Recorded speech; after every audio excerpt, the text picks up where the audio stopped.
Happy Wednesday, everyone. Welcome back to the channel. As you guys all know, my name's Joe, and we're here to talk about some real estate today. And today we're talking about how it is officially now a buyer takeover of the real estate market. And I know that a lot of you guys have been waiting for this for a long time. And obviously we're gonna dive into it. There's obviously some caveats and some exceptions to this, but we're gonna be talking about the areas of the United States that are turning the quickest, and we're going to take a look at some year-over-year price changes and where the buyers are really taking hold. So as always, guys, welcome to the live stream. At any time, if you guys have any thoughts, questions, comments about anything, the chat is open, the comments are open. Angie's here. Hey, Angie, good to see you. Innovative's here. Innovative, good to see you, buddy. Thanks for hanging out. Like I said, guys, the comments are open. The chat is here. I love hearing from you guys. Seriously, the best part about live streaming is being able to interact with all of you wonderful people. On the docket today, again, we're talking about how it's officially now a buyer takeover. We have a really unique home that we're going to take a look at. That's actually like sort of in my neck of the woods, like kind of, but not really. And then we're doing a giveaway tonight. So everybody get those thinking caps on, because we're going to be taking a look at an extremely unique piece of property. And we're going to be doing guess the price on it. We'll be giving away some more coffee tonight. So that'll be happening kind of towards the middle of the stream. So stick around for that one. Off topic, guys. I was watching TV the other night, and I wanted to get your guys' thoughts on this because you guys know me pretty well by now. I saw a commercial for fall. It was a commercial for Halloween and for like fall decorations. And this was 2 days ago. So it was August 4th. And I just thought, like, that is very weird. That's very strange to me. And I want to know, what do you guys think? Do you think it's too early to be talking about fall? Like, I know that for Christmas, everybody's like, it's got to be Thanksgiving. Then once Thanksgiving ends, boom, we go to Christmas. I feel like with October, like Halloween and fall, there's no dividing line and people just start. Okay. So I don't know what that's about. I know this is not real estate related, but I saw that commercial. I thought to myself, I can't be the only one that feels like this is like way too early. So if you guys have seen any of those stupid fall commercials or like October commercials, yeah, there we go. Let's just get them all out of the way, right? Merry Christmas, Happy New Year. We just had Independence Day, so you can't really do it, but President's Day, we'll just do them all. We should have one holiday day per year. We should wrap them all into. All right, guys, so let's get started. So the first thing we're going to take a look at today is an extremely unique property. Last time we took a look at the bunker house, and that was pretty neat. Today we've got something really cool. It's 4 bedrooms, 4 bathrooms. I'm going to put it up on the screen in just a second. $5.5 million for this thing. 4 bed, 4 bath, 2,800 square feet. I'm going to put it up. Let's do this. So take a look at this crazy home of the week. So this is at 1 Anderson Street in Surfside, California. Take a look at this. This is called the Water Tower. In fact, I'm going to make this full screen so you can see it a little bit bigger. It's called the Water Tower home. Now, this has been on the market before. This isn't the first time it's been on the market. It has been on the market before. In fact, just recently, it's come back up, already under contract. And you can see why it is so unique. You can see, first and foremost, so for those that don't know, this is PCH. And all of the property that's on the ocean side, this side, which would be like, if you're looking at the map, it would be like the left side or the west of PCH, has a huge premium because it is on the ocean side of PCH. PCH is Pacific Coast Highway. And so this one is on that. Yeah, right. Don't know about that in an earthquake. I know. And we had, I think in my area, we had 4 earthquakes last night. All little ones. We have 4 earthquakes. But check this thing out. This is the Water Tower house, 4 bed, 4 bath, 2,800 square feet. It's pretty cool. I mean, I don't know if this is a place I would live, but it's certainly unique. And if there's any millionaires, billionaires out there that just like want something that no one else has, that's unlike anything else, well, this would be a good place to start when it comes to housing. Obviously, you're going to get some phenomenal views, but like, look, it's just crazy how they kind of put this thing in there. And it's the tallest structure around. I mean, because this thing is 3 stories, but it's already in the air probably about 5 stories, 4 stories. Amazing views. So you can see that this is looking backwards. Again, this is PCH. This is looking backwards. So this is looking inland. If you went far enough this way, you'd get to where I live if you kept driving long enough. But I mean, come on, look at that. That's amazing. That's pretty stunning. I mean, to have these types of views, be that close to the ocean. I mean, you're probably a 2-minute walk to the water, if even that. So pretty stunning location. Yeah, obviously the home is super unique. It's got a lot of interesting features, and it's very, very eclectic. It's super eclectic, which kind of makes sense because I feel like the person that would want to spend $5.5 million on a property like this would want to live here, would want to own this. I think they're probably an eclectic type of person. So it's interesting. You can see somebody put an elevator, so you don't have to climb all those stairs, which is quite nice. It's got a cool like water feature in the entryway here. It's cool. So you'll notice as we go through the photos, like the spaces are very awkward and weird. And again, it's like circular, right? So there's not a whole lot of straight lines and straight walls. So a lot of stuff is built on a radius or a curve, similar to that Arizona house that we looked at, which I didn't learn until after. That was a Frank Lloyd Wright inspired home, which makes a lot of sense. So I don't know if you guys remember, about a month and a half ago, we had on stream a really cool home in Phoenix that had a lot of rounded walls to it, similar to this one. They got a little hot tub out here, which is kind of neat, but lots of rounded walls, lots of spiral staircases, which is just how it's going to have to be in a property like that. You got the train track going around up top. It's pretty neat. It's pretty cool. Now, to me, this house kind of gives me Winchester Mansion vibes. Like there's lots of doors. There's lots of little passageways. I would imagine that even though this home's not that big, it's probably a little confusing to get around. But I mean, check this out. Like this is the balcony. That's pretty amazing. Lots of cool sunsets. This to me probably looks like this is the main living room. Again, very, very interesting furniture setup. Not a lot you can do when, the room's a giant circle. Like I wonder where they had to go to like find this couch. Like that was probably difficult to find something on a curve like that. Neat. These windows kind of open all the way, get all that fresh sea breeze in. Super cool. And just amazing views. So really, really cool home. And you can kind of take a look at some of the description, some of the details here. Let's go back to the listing. All right. Dreaming of living within a piece of coastal history with stunning ocean views rising above the community of Surfside, the legendary Water Tower House is not just a home, it's a one-of-a-kind experience. Originally constructed in the 1800s to hold water for passing steam engines, this historic landmark was transformed into a fully functional residence in 1985 and now offers over 2,800 square feet with 4 bedrooms and 4 baths for a truly unforgettable lifestyle. That is pretty crazy. The foyer welcomes you to the cascading water feature and wall of vintage tools unearthed during the 1940s, a tribute to the structure's enduring legacy. A ground floor guest room with a secret nook is a playful retreat for overnight visitors. Interesting. The elevator whisks you up to the main living quarters. The 3rd level of the tower is rich with character, whether you're preparing a meal in the well-appointed kitchen with modern appliances or enjoying coffee in the dining area surrounded by dramatic angles and coastal lore. One of the bed chambers is here, creatively themed after the only known pirate to haunt these shores, adding an imaginative twist to the home's personality. Wow, this is pretty amazing. Only 39 days on Zillow, a ton of views and a ton of saves, obviously, for a home this unique. And as you guys can see, it is under contract. And let's take a look at the map. Let's make this full screen. So there you guys can see there's Pacific Coast Highway. Seal Beach. Okay, so just to give you an idea, for those of you that are not Los Angeles people, this is downtown LA right here. This is downtown Los Angeles. LAX is going to be like right over here.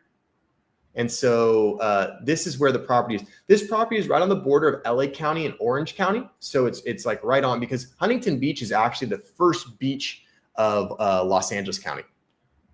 or Orange County. I'm sorry. The irony of water tower converted into a house on PCH right now is killing me.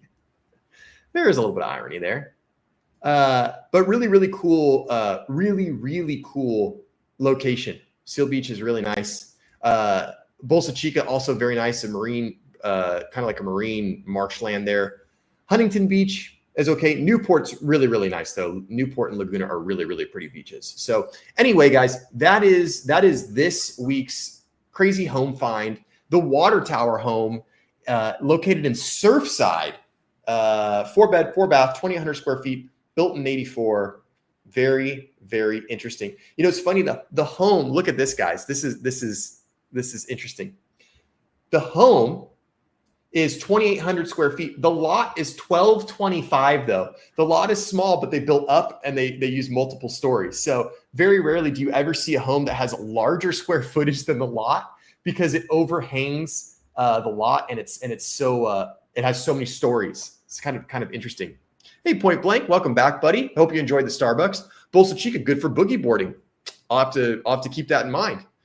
Looking for a good boogie boarding spot? Yeah, Bolsa Chica. There we have it. So very, very interesting property indeed. Very, very interesting. The property I have coming up for the giveaway is, I think, it's probably as unique as this. The property itself this home is more unique than that home, but that location is more unique than this location. And you guys will see what I mean shortly. All right, guys. So now what we're going to do is we're going to head over and we're going to go to our main article of the evening. We're going to be talking about the housing market shift and where home buyers are taking power fast. So congratulations to anybody who's been waiting, because we are seeing some very, very interesting shifts. We're going to put this up. Bingo. And we're going to do this. All right, guys. So this one comes from Fast Company. This is a source I really like. This is very good for general news, especially relating to real estate. As you guys know, I try to pick recent articles. This one is just from 2 days ago. Housing market shift, where home buyers are taking power fast. Resi Club analyzed the end of July 2025 state level housing inventory data just released by Realtor.com. Here is what it shows. When assessing home price momentum, Resi Club believes it's important to monitor active listing and months of supply, which is absolutely true.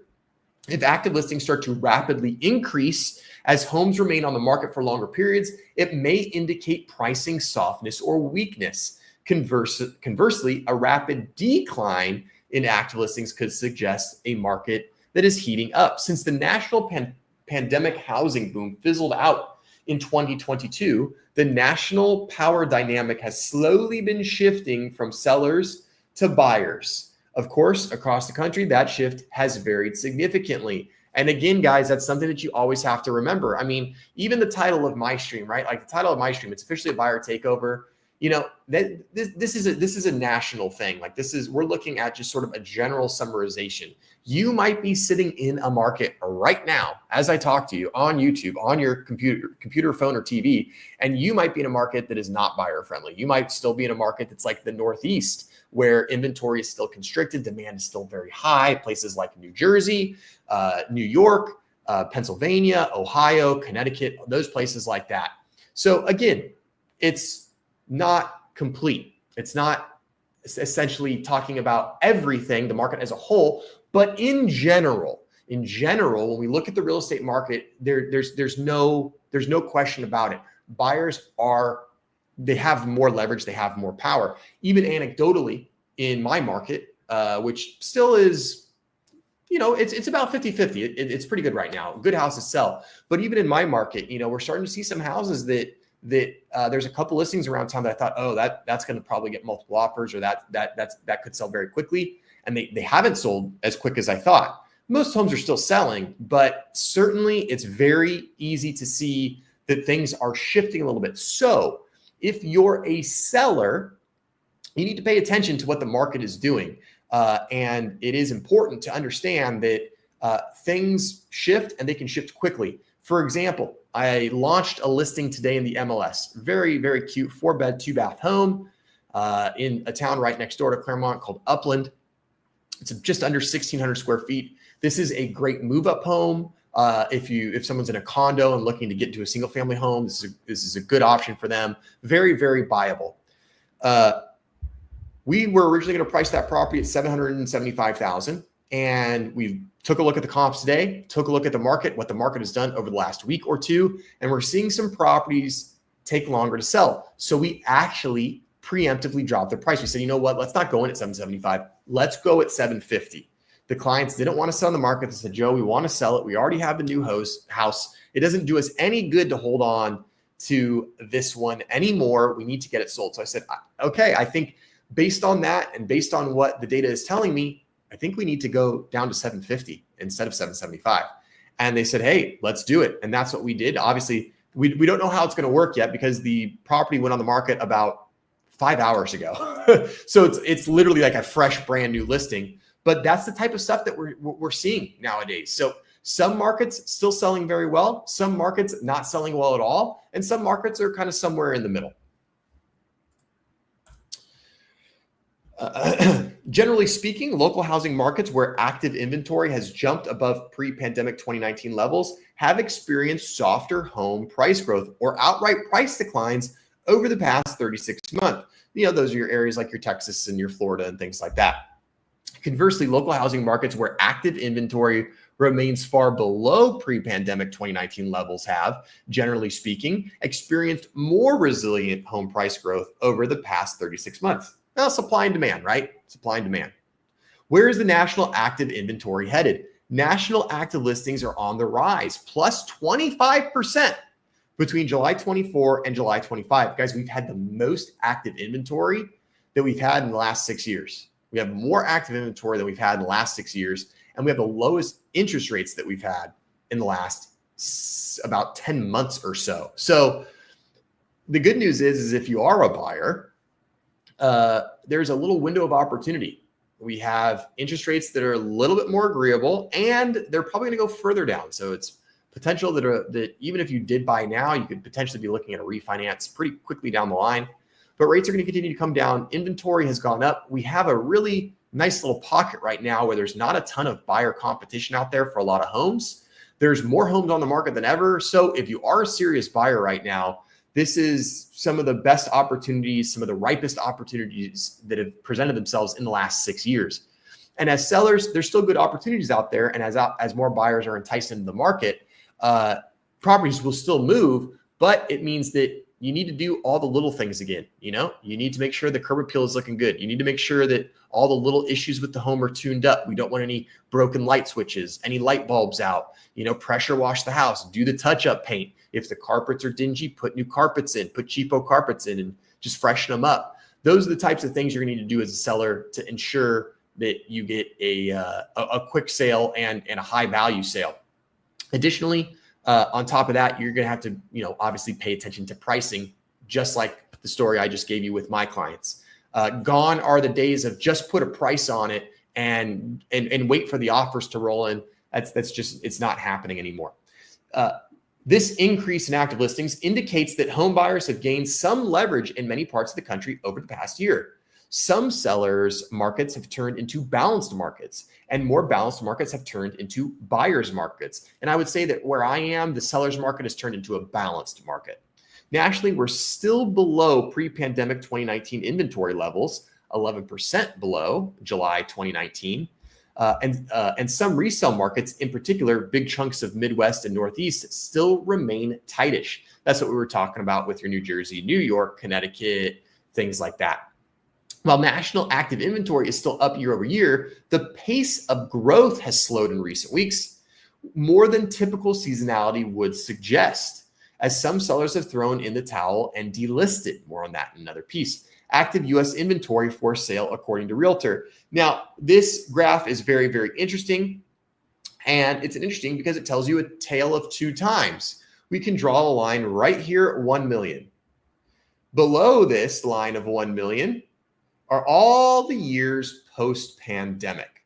Above the 1 million line is all of the pre-pandemic years. So you can see just how much inventory we used to have on the regular. So on the regular, in the summer months, we were in July 2018, 1.2 million.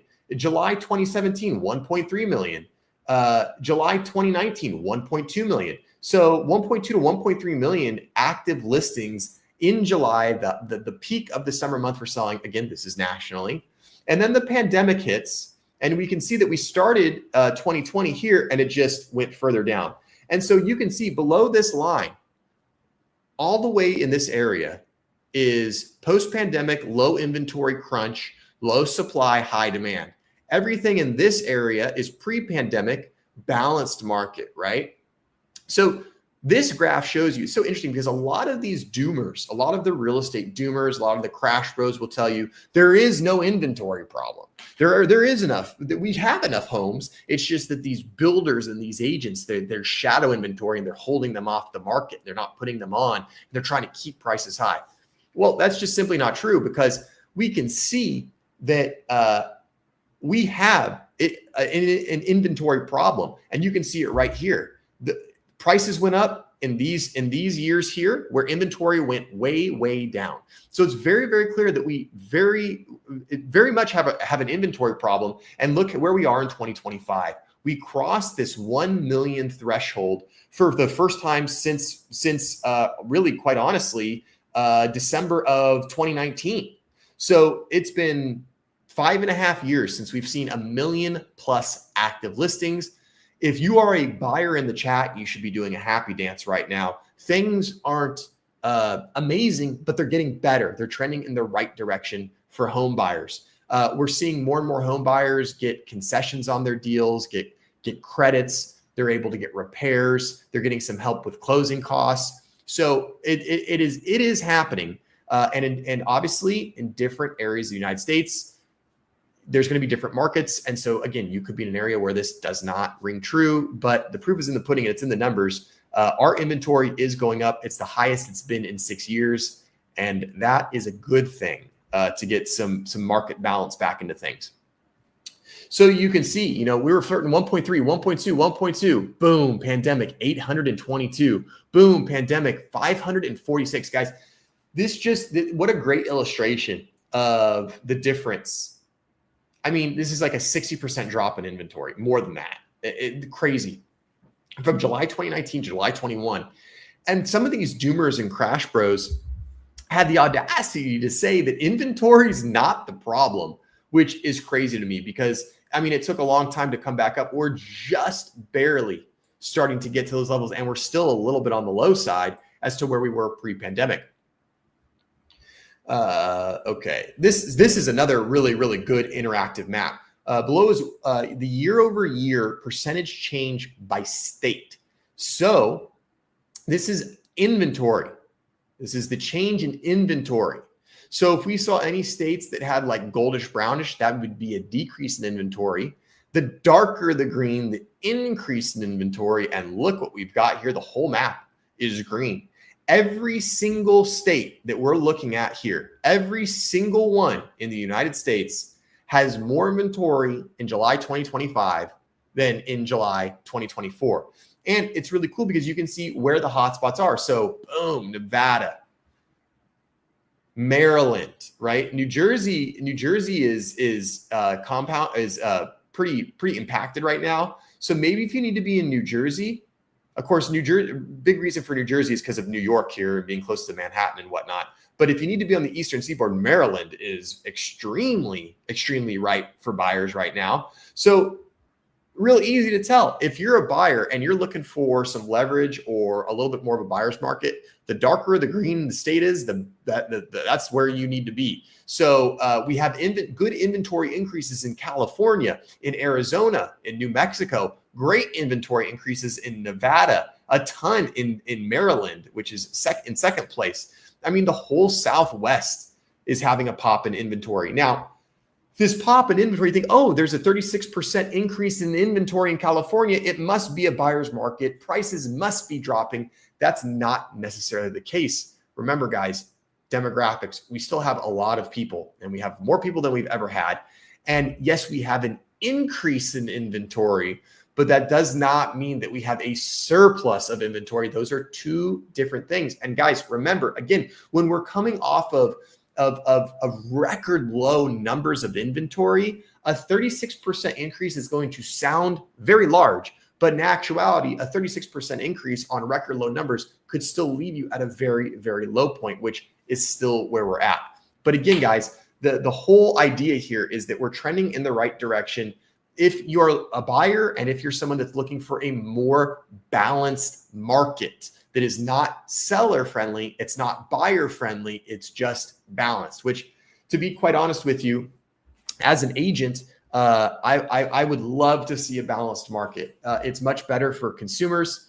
I think it's better for the economy. I think even though it's not better for sellers, well, it's give and take. Obviously, sellers don't make as much money, but it's more straightforward. Sellers know the value of their home, and most sellers become buyers, right? So a more balanced market is going to help those sellers when they turn around and are on the buying side as well, keeping that loop going, that real estate loop going. And we've talked about how important that real estate cycle is in the United States for the overall health of the economy and GDP. Again, guys, you've heard me say this. Real estate is the biggest driver of GDP. It's the biggest segment of GDP that we have. So when real estate does well, it lifts up the overall rest of the economy.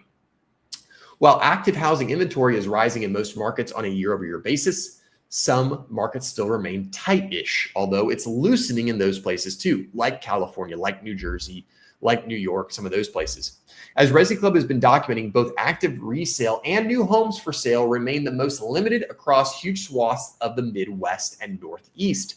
That's where home sellers this spring had, relatively speaking, more power. In contrast, active housing inventory for sale has neared or surpassed pre-pandemic 2019 levels in many parts of the Sun Belt and Mountain West, including metro area housing markets such as Punta Gorda and Austin. Punta Gorda and Austin will go down in infamy because these are the two areas that have just been absolutely hammered, just decimated by what we call the pandemic housing boom. Punta Gorda got hit with a double dip because they got hit with some storms and a large hurricane right before COVID, and then they had the COVID housing boom bust, and Punta Gorda just got their clocks cleaned. Austin, same thing. Nothing weather related in Austin, but big, huge pandemic boom. A lot of people coming from California, Portland, and Washington going to Austin. A lot of tech companies going to Austin, and during the housing boom. Austin had a huge influx of people. There was a huge run up on prices, the housing shortage in Austin, and they said, hey, let's build. And Austin was one of the few cities that they just started building. It's let's go. They started building and building and building. And because they built so quickly, so heavily, and because it was a pandemic boom town, now they have some excess supply. And we're seeing prices contract decently, noticeably in Austin. Innovative, what do you got for me? It would be interesting to see a population graph laid over a total number of houses units graph over the last 30 years. Yes, it would be interesting. And we can actually get close to that. We can get close to that. I can't overlay it, but population of US graph. So let's do this. And we're going to take this. I would really like something from like Fred or something. Yes, here we go. Oh, this is population growth. I don't know if I necessarily want population growth. I just want general population. Let's see if we can find this really quick. Population total for United States. All right, cool. And then let's do this. New home. See if we can find total homes in the US. I don't know if we're going to get a graph for units, but let's see. Oh, wait, I think Fred actually has the graph that we want. What is this? Total housing units in the United States by population level. Oh, no, that's not going to be what we want. Innovative. You know what? I'm going to put that on next stream. We're going to do that. I'll find the population graph and the home graph, and we'll see. AI is saying in the US, there are approximately 145.34 million housing units. But that's not. We want to see both. That'll be interesting. I'm gonna look into that. Innovative. That's a great thought. Thanks for suggesting that. All right, let's get back over to where we were. All right. This softening trend was accelerated further by an abundance of new home supply in the Sun Belt. Builders are often willing to lower prices or offer affordability incentives if they have the margins to do so to maintain sales in a shifted market, which also has cooling effect on the real estate market. Some buyers who would have previously considered existing homes are now opting for new homes with more favorable deals. That puts additional upward pressure on resale inventory. That's true. Usually we think that new home buyers and resale home buyers are kind of like two different segments. Usually people that are looking at new builds are not also looking at resale, and people that are looking at resale are not also looking at new builds. But that's not always true. And that's a good point. If there are people out there that are looking for attractive financing terms, closing cost credits, or people that just want something new and they think, oh man, this new home and this resale home, the same price, but I can get better incentives on this new sale home, I'm going to go buy that. That's how we see new homes put pressure on resale homes. Hey, Angie. All right. So are the number of homes adjusted for the graph showing homes for sale? I mean, more houses have been built in the last 6+ years. Yeah. So that's a good question. And there have been more homes that have been built in the last 6 years. And one could make the claim that population growth population growth and birth rate have probably stabilized and maybe not increased at the same rate.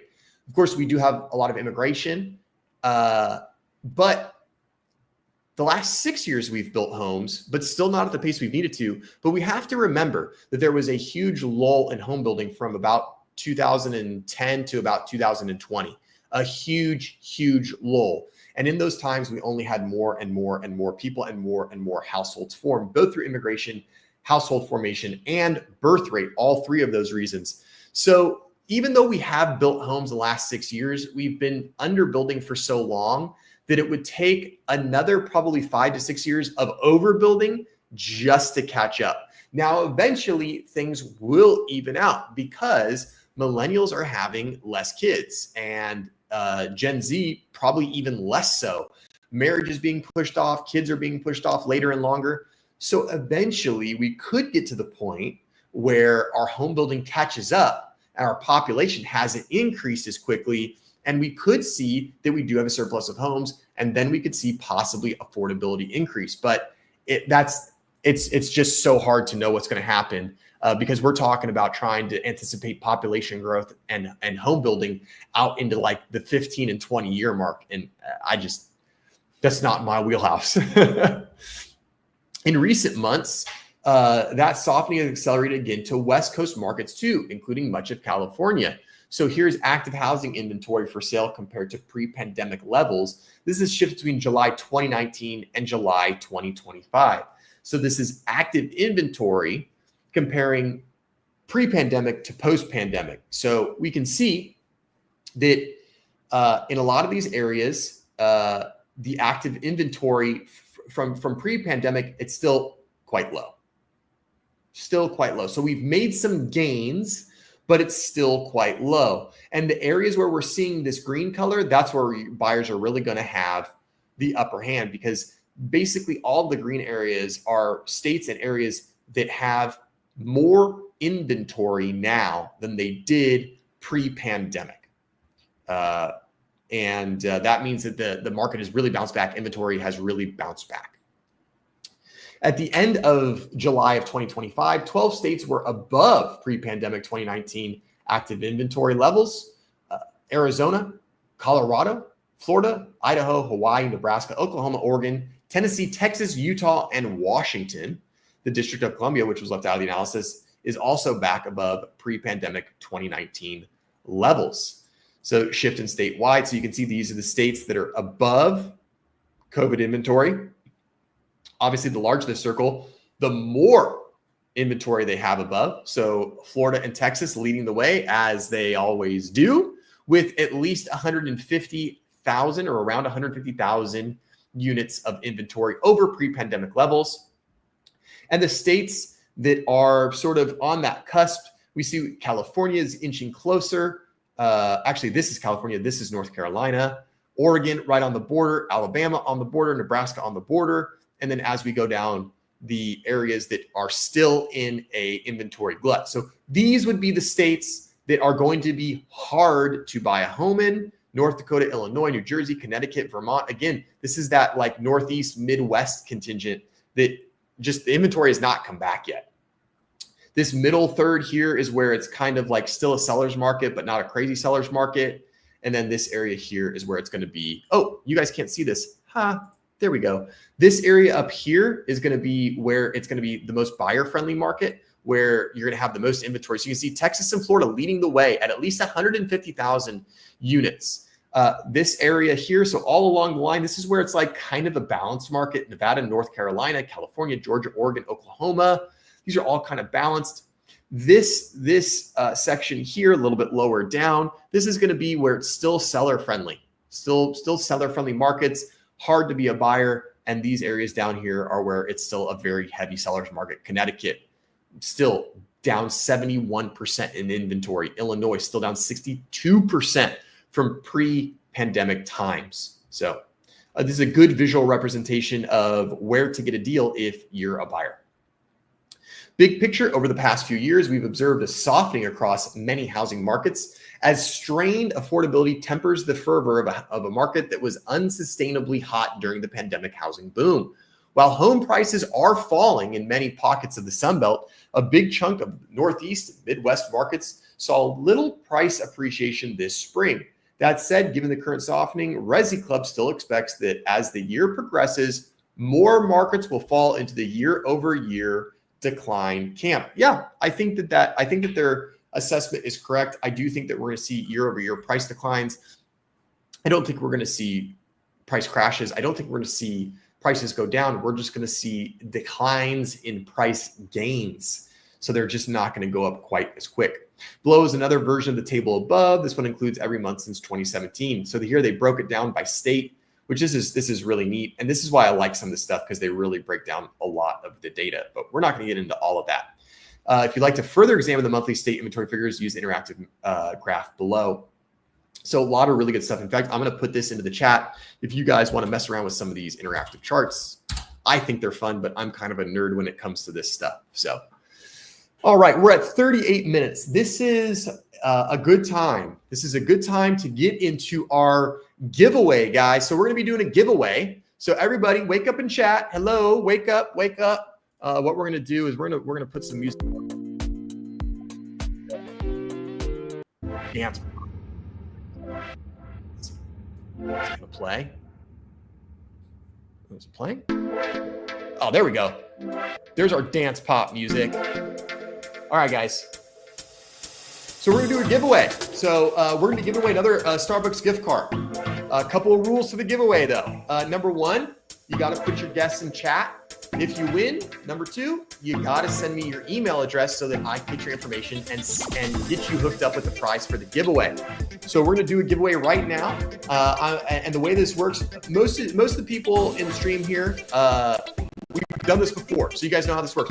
You guys are going to get the bedroom count, bathroom count, and square footage of the property, and you're going to get the state that the property is located in, and then you're going to get photos, and that's it. And then you guys are going to guess what the price of this property is, and the winner will get a coffee on me. And this is not Price is Right style, so you can go over. It's just the closest guess.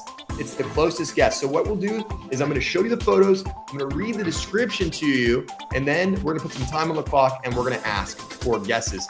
Give me 1 second while I get this all situated. We have to do so. No, remove. If you guys were quick, you would have saw the answer. Hopefully you guys weren't that quick though. All right, we're going to do this. We're going to do this, and we're going to do this, and we're going to do this. All right, guys. So here we are. This is the property. It's 2 bedrooms. It's 1 bathroom. It's in Michigan. It's in Michigan. And here we have it.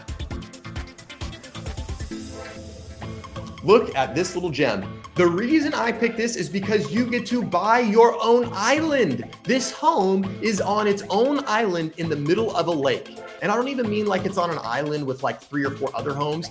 It is on its own island. It is on its own island. You can see it out there in the distance.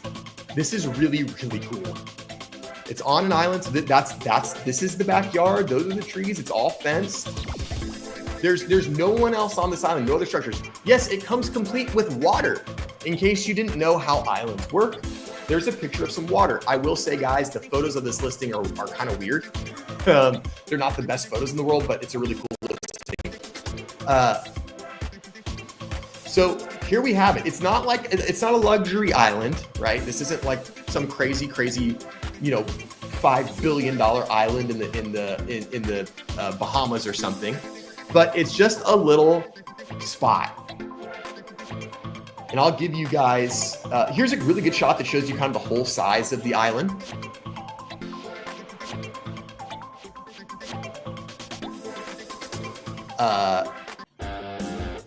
Pretty neat. It's got its own volleyball court. It's got beach volleyball. I mean, this would be a pretty cool place to have like a cookout or a barbecue with the friends or family, right? Got fire pit. Like, what's this photo about? This photo's like, look, it's got some trees on it. Okay. Look, here's a tree. We haven't even got to the inside of the property yet. The agent has spent all the time on the outside, which I understand why, because the house isn't amazingly special. But here it is. It's just a little nugget, 2 bed, 2 bath. It does have this beautiful deck with this lake view. And it's small. It's small, guys. It's just 900 square feet. So could be a good getaway, maybe a little retirement home. Welcome to Lake Orion. It is set up and they are selling furnished. Are you interested in touring this home? All right, guys, I'm going to read you the description. So turn up those speakers. Boat access only. Boat access only. Lake Orion has a public boat launch. Boat wells are available on the lake. Agent will show property. It is spectacular. Be different and own your own island. There's nothing like this on Lake Orion. Large island adjacent to the sandbar on the south end of Lake Orion. Beautiful and picturesque views from every direction, sunsets and sunrises. Huge deck overlooking the south side of the lake. Large fire pit overlooking the lake. Home has been completely remodeled in 2013. Property comes fully furnished, including appliances and all kitchenware. Sale will include all outdoor furniture, equipment, docks, and lift. Move in and ready to enjoy. All you will need is a swimsuit and clothes. There is nothing to do. Owner has done it all. Sit back and enjoy the experience. Once you get there, you will not want to leave. The possibilities are endless. Lake Orion is where living is a vacation. Don't miss out. Guys, don't miss out on your chance to live on Lake Orion. Don't miss out. Don't miss out. Don't miss out. All right, guys, so what's going to happen now is we are going to put some time on the clock for this beautiful Lake Orion stunner. We're going to put 30 seconds on the clock, and we got to get all of your guesses in. We got to get all of your guesses in.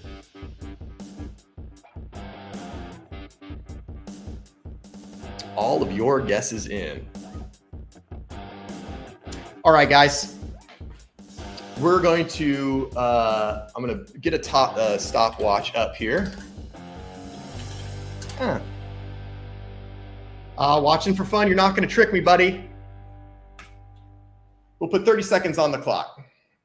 Although watching for fun, I do appreciate you being here. I appreciate you watching the stream. All right, guys, 20 more seconds. Get those guesses in. Get those guesses in. Get those guesses in.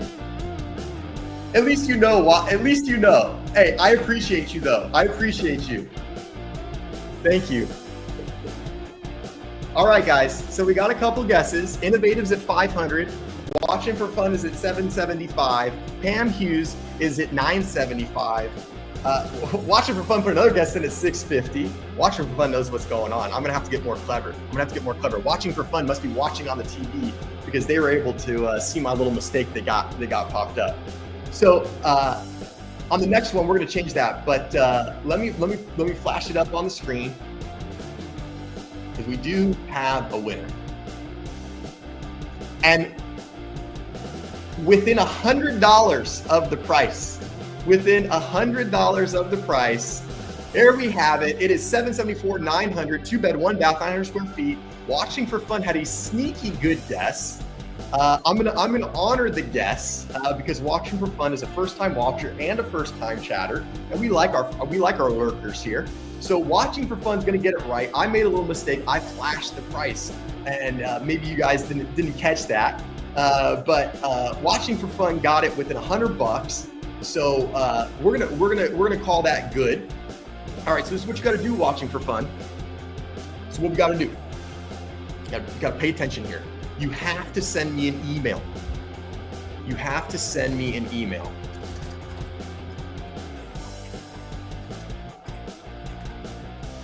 There you go. There's my email address.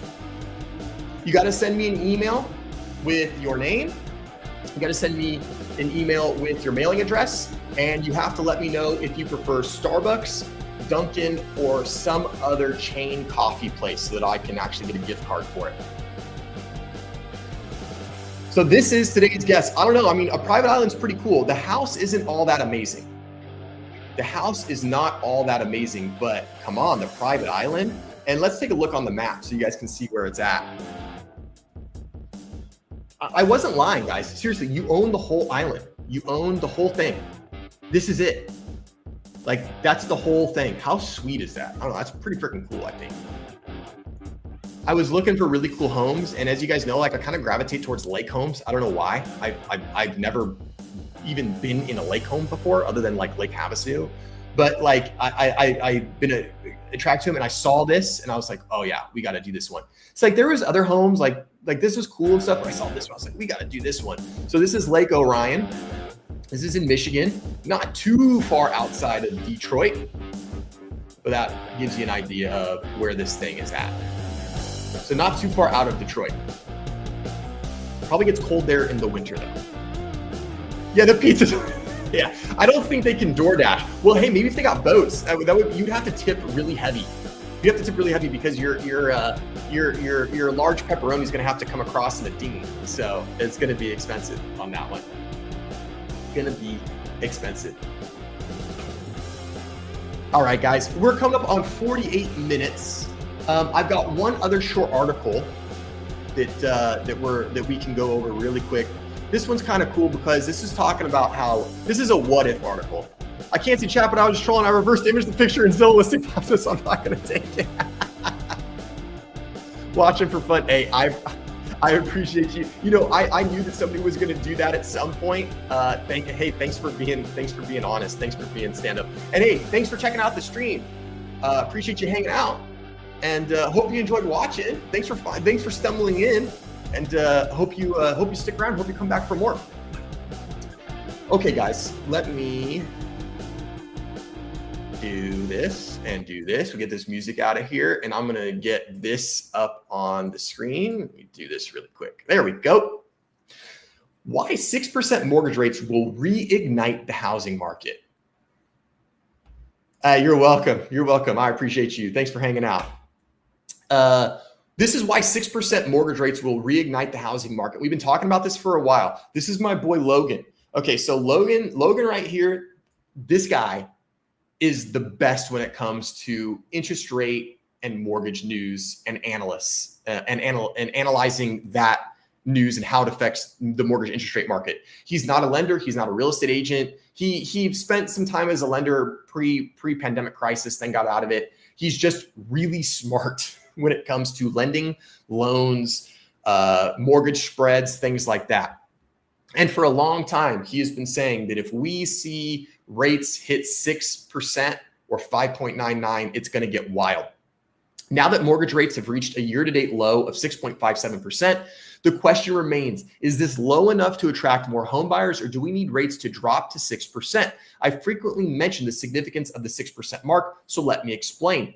In 2022, we experienced the most significant decline in home sales ever when mortgage rates soared from 3% to 7%. I've observed that our weekly housing market tracker data improves when mortgage rates move from 6.64% towards 6%. This housing market tracker is a very cool tool. I don't know if I can get it. Yeah, it's basically like his blog where he posts all the time, and he's just doing like little micro updates of movements and things like that. Really cool to pay attention to. We don't need mortgage rates back to 3, 4, or 5% to see a meaningful improvement in home sales. We just need 6%. Here's why.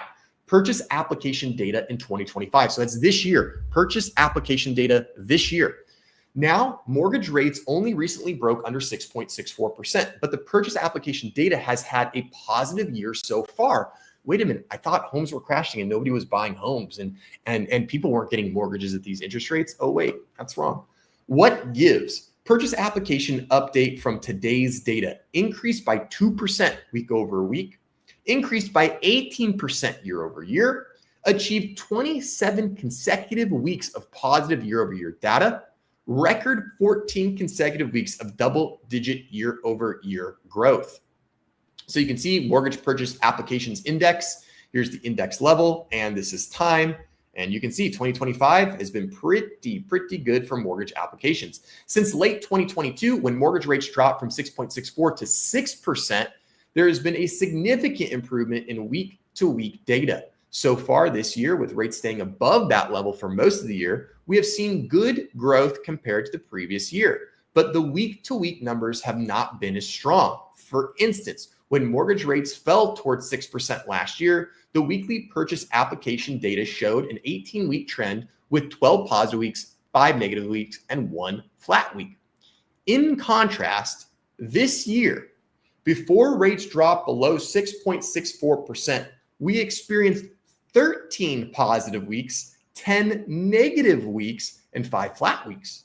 Overall, the week-to-week data last year was more favorable, which contributed to a few 100,000 additional home sales. However, we have not yet seen similar growth in sales this year. So he's comparing it to a time where we had rates that were in like the low sixes, 6 to 6.5.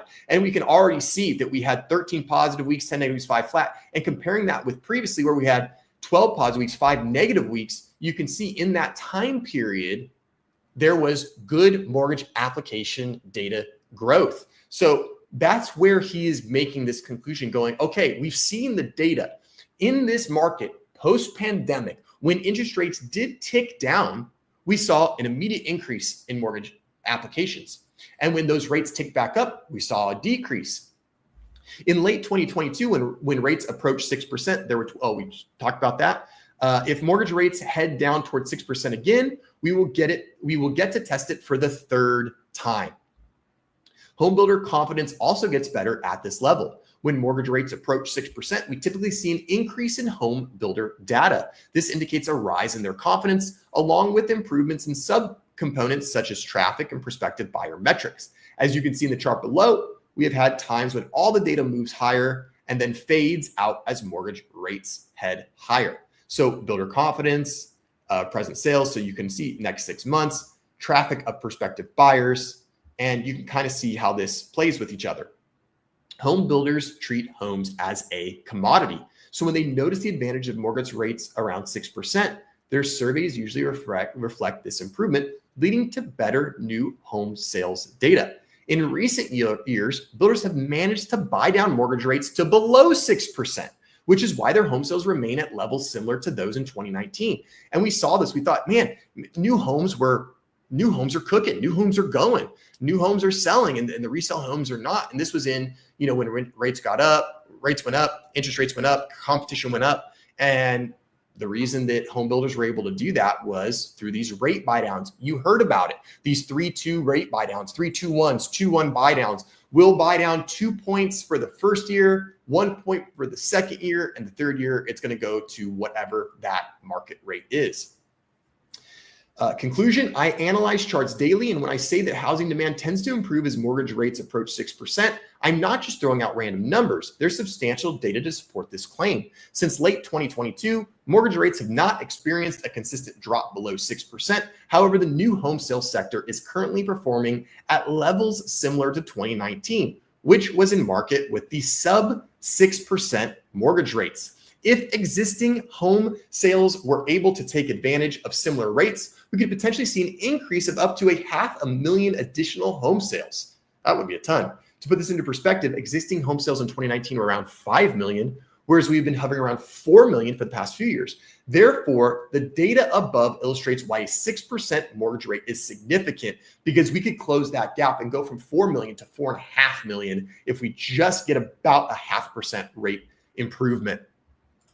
The real question is when the Fed cuts rates 50 basis points at the September meeting, do mortgage rates come down, or do long-term rates go up like they did during the last 50 BP cut? Yes, innovative. This is a good point, and this is why I tell people we can't just bank on the Fed and say, oh, the Fed's going to lower rates, mortgage interest rates are going to go lower, because you saw that in December. That did not happen. Now, I believe that we will see mortgage rates go down because mortgage rates are already ticking down a little bit. We had jobs numbers that were revised that were not as good.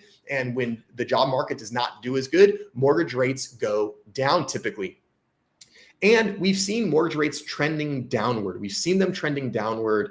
The fears of a recession are waning quite a bit. The whole tariff thing, we're still not exactly sure what's happening, but it hasn't been as crazy as we thought. And so for all of these reasons, I really do think that the Fed is going to cut rates. I agree with you. I believe that the Fed is going to cut rates in September. I believe it is going to be a 50 BP cut. And I do believe that mortgage interest rates will follow that. I don't know in what intensity, but I do think it's going to happen. Hey, Mr. Folks 98. Hey, appreciate you subscribing. Thanks for hanging out in the stream. And thanks for chatting. Hope you enjoy and hope you enjoy the videos. Thanks for catching the live stream. Appreciate having you.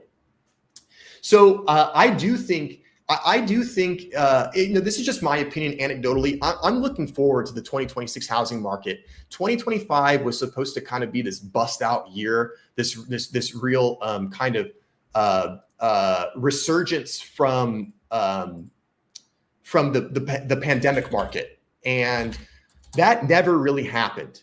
And I think 2026 is going to be a good year for real estate. And when I say a good year, I don't mean it's going to be a good year for home sellers or home buyers or real estate agents or mortgage lenders or just for one specific person. I mean, I think it's going to be a good year for the entire ecosystem of buying and selling. I think we're going to hopefully restore some of this equilibrium, some of this balance. I think that inventory is going to continue to rise. I think interest rates are going to become a little bit more favorable. And I do believe that we're going to see a pretty balanced market in 2026. Again, this is generalization. There will be some pockets of Florida and Texas that won't balance. They will be buyers markets. But still, I think 2026 is going to be a very, I think 2026 is going to be the year that a lot of people have been hoping for in real estate. I don't think it's going to be a gangbuster year. We're not going to see insane, crazy price appreciation. We're not going to see crazy price crashes. We're not going to see inventory just explode, and we're not going to see a shortage either. I think it's going to be a little bit better overall. Hey, MH. Hey, buddy. Yeah, work week starts on Wednesdays. I keep forgetting what's making dinner as well. Nah, you're good. Don't worry about it, MH. You got MH. You and Angie. You guys are VIPs here. You guys can roll in whenever you want. You guys can be late, early, whenever you want. I know you guys are always here listening in, and I appreciate you listening and watching. And hopefully you enjoyed your dinner. All right, guys, we got one last thing to take care of. You guys know the way that this works. Bingo, if you're looking to buy or sell a house anywhere in the United States and you need to work with a good agent, not a crappy agent, a good agent, you can head over to workwithjoerealtor.com. I'm putting the link in the chat.